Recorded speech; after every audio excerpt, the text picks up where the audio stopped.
Hey guys, we're back for part 2 of our comfort food menu. And as I said earlier, we're gonna make mac and cheese. So first I just wanted to show you the ingredients for the mac and cheese.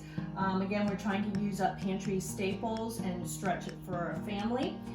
So hopefully most of you will have some pasta. I have some elbow macaroni. If you don't have elbow macaroni, you can use penne or any kind of short pasta like farfalle. And we're gonna boil that just according to the package directions for about 8 minutes. And then to make the sauce, you're gonna start with some warm milk, some butter, and some flour. You're basically making a thick white sauce. To that sauce, you will add your cheese. And I actually have 4 kinds of cheeses. You can add whatever cheese you have. I like to grate Gruyere, Cheddar. I also have some Gouda and some Parmesan. But it's really whatever you want, and it's about 3/4 cup of each, except for the Parmesan, use about 1/4 cup of that. So once you melt your cheese into your white sauce and that all thickens up and gets melty, you add some spices, add some cayenne pepper, paprika, white pepper, and ground mustard. You're gonna put all that together, pour it into a lightly buttered dish, 8 by 8 size dish, larger if you're doubling the menu, of course. And at the very end, I like to put on some breadcrumbs. I have panko breadcrumbs, which are the Japanese kind. They're a little drier, more crunchy. But again, use whatever breadcrumbs you have. If they're seasoned, that's fine too. But if you have plain breadcrumbs, you can toast it up in a little bit of butter, maybe some herbs if you have it, and then you're gonna pour it on top. So I'm gonna show you how it comes together, and then we're gonna taste it at the end. Okay, so now that your water has come up to a boil, we're gonna make our pasta. You want to season the water first so that your pasta has some flavor. And this part, you actually need to put a fair amount of salt in your water in order for the pasta to have any flavor. So I usually eyeball it, and for a pound of pasta, which is about 2 cups of dry pasta, I probably put in about a couple tablespoons of kosher salt. So you only put the salt in while the water is boiling, so it'll dissolve right away, and then you can just stir it up. Your water should taste salty. And then when you've done that, go ahead and dump in your pound of pasta, give it a stir, and let it cook for about 8 minutes. All right, so we are ready to make our white sauce and assemble our mac and cheese. I'm gonna first preheat my oven to 350 degrees. And while that's preheating, I'm gonna start on my sauce. So I have my stove set to about medium heat, and I'm gonna first put in about 3 tablespoons of butter. Salted or unsalted, doesn't matter, whatever you have. And then you're gonna let the butter melt, and you're gonna add some flour. This is about 3 tablespoons of flour. And you're gonna thicken that up and make what's called a roux. So once you put the flour in, you'll cook it for about 1 minute or 2 minutes to cook out the raw flavor of the flour. So you can see our roux is kind of cooking up here, turning a slight golden brown. And again, after about 1 minute or so, when the raw flour has kind of cooked out of it, you're gonna gradually start to add your warm milk. So here, I've warmed up about 2.5 cups of milk. Again, any kind of milk will do. I happen to have 1% today, but 2% whole milk is all good. So I'm gonna start first by adding about 1/2 cup, just to incorporate it first into your roux. And you see as it thickens, you're gonna gradually add the rest of your milk. And you continue to do this until all of your milk has been added.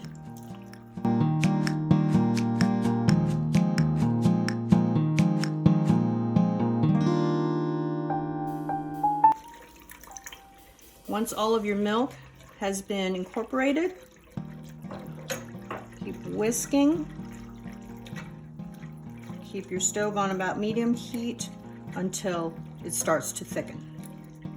It'll take a minute or so, and then once it's thickened, you're going to turn off your stove so the milk does not scorch on the bottom. Okay, so you can see how your white sauce has started to thicken. Showing you on a spatula, I'm coating the side of the spatula here.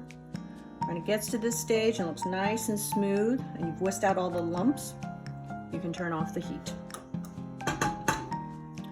So now, to this hot mixture, we're gonna add our seasonings. I like to add a little bit of ground mustard. This is all to taste, by the way. So a little bit of mustard gives it a little bit of tang. And I like to add some white pepper, just so after you cook this up, you don't really see the specks of black pepper throughout, and I do like the flavor of the white pepper. You're gonna add some salt. I have some kosher salt, and just add a little bit at first, maybe a teaspoon or so, eyeball it, because you're gonna stir this up in a little bit and taste it. And then I like to add just a touch of paprika, as well as a little bit of cayenne. If you like it spicy, you don't have to put any in if you don't like it. So once all of your seasonings are in, whisk it all up again and incorporate all of them. And at this point, you're going to want to taste it, because if it's not salty enough, you want to add a little bit more. So I have a little teaspoon here, which I'm going to taste. That's pretty good. I'm going to use just a little bit more salt. Okay. Maybe another teaspoon or so.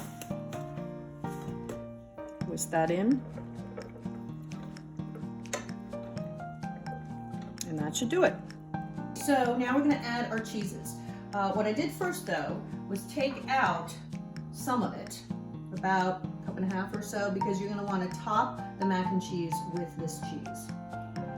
But I mixed those 4 cheeses together, and I'm going to put the cheese now into our white sauce. And you can dump the whole thing in at once. It's pretty warm in there, so with your spatula, go ahead and mix it all in, and it will start to melt. And as it melts, you'll see it thickening up and getting really gooey, ooey, and delicious looking. Now our cheese sauce is all melted and ready. You can take your drained pasta and start to put it into your sauce.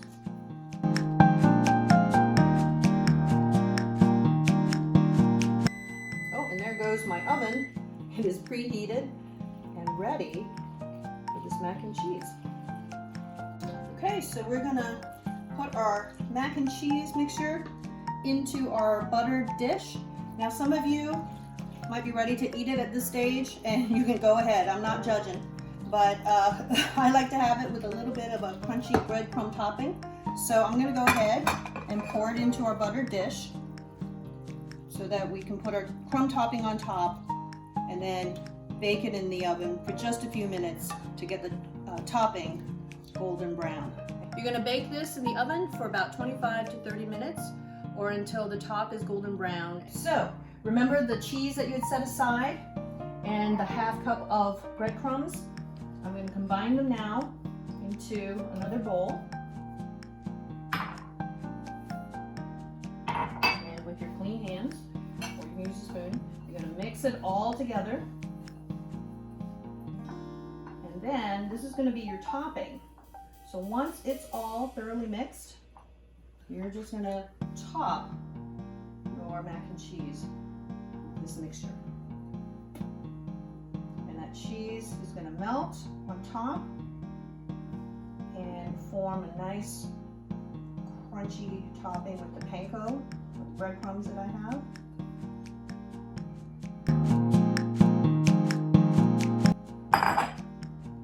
All right, and now this is ready for the oven.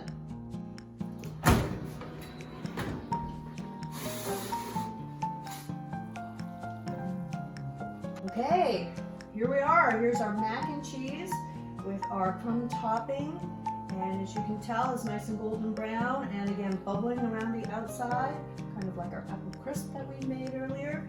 And I should let it rest. I'm gonna go in.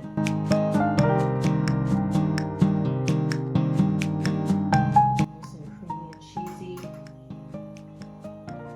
Super hot. Let's give it a try.